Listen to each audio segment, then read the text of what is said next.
Trust is a bridge you cross because you believe the other shore exists. Betrayal is discovering the river never cared whether you drowned.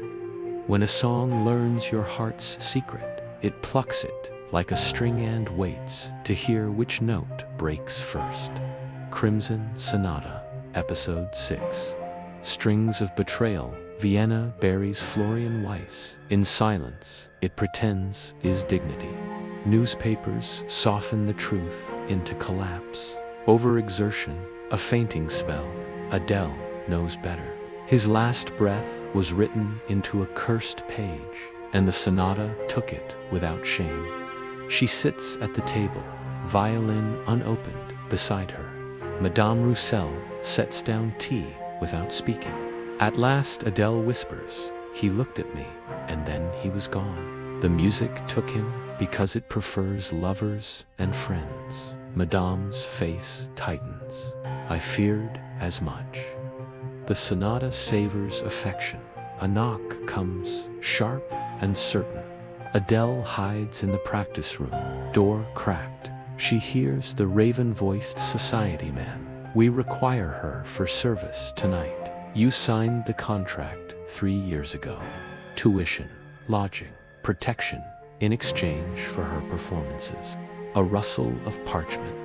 Adele glimpses Madame's signature, the society's seal, and crimson notation in the margina melody, like a signature. Madame's voice is iron. "I signed under duress." Duress only sweetens the ritual. The man replies, "Tonight, Palais Möhring." When he leaves, Adele steps out. "You sold me. I bought you time," Madame says. "I thought I could outmaneuver them." Adele lifts the contract, tracing the red notes. They hum under her skin. "Then we'll amend it, write another song louder." All afternoon they work, transcribing the contract into plain black ink, counterpointing the crimson melody with rests and long notes. It is not law, but counterpoint is its own defense. Madame presses the page against her chest. "If it chooses a body tonight, it should be mine. I signed, not you." Dusk brings them to the Palais Möhring. Candles fill the salon. The Raven Man presides over a semicircle of guests. A quartet waits, bows poised. A single crimson score sits on the stand. "Play," he says. Madame lays their black page beside it. "Correction," she says. The music begins. Adele anchors herself in the black line simple, stubborn. The crimson melody claws at her bow, but she sustains calm, holding the counterpoint steady. Florian's memory brushes her shoulder. She hears him listening. The raven invokes the contract. The red notation rises from parchment like smoke, wrapping Madame's wrist. She cries out, but holds firm. Adele refuses to yield. She plays not the crimson line, not even the black, but a third thing, raw, human, alive. The rune falters, the quartet stumbles, and the red figure wavers. "Take me," Madame demands. "I signed." She is free. The melody coils around her, glowing. Adele reaches forward, bow trembling. "Don't make me forgive you in the past tense." Madame smiles faintly. "I carried you from fire. Carry me from this." She presses the black page to her chest. The red figure surges, then flickers confused by Adele's defiant line. It does not claim Madame fully, but it leaves her weak, gasping.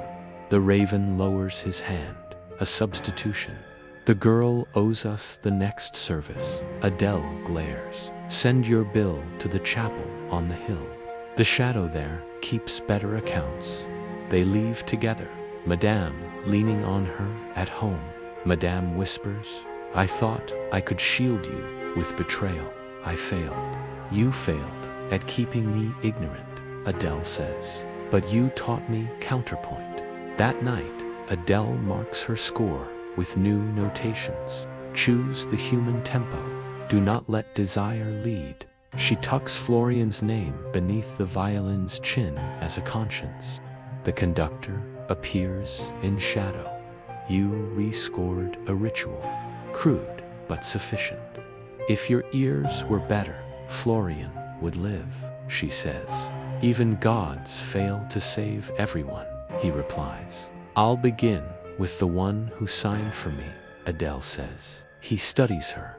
Every mother commits both crimes, selling and saving in one order or another. She is not my mother.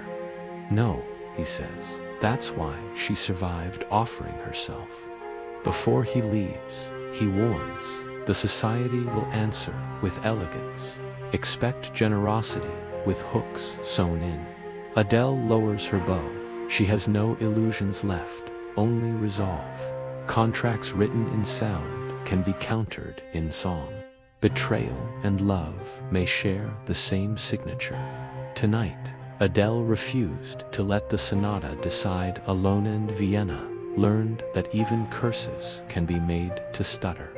Thank you for watching this episode of Crimson Sonata on Veilbound Studios. The music has only just begun, and every note carries Adele deeper into the truth.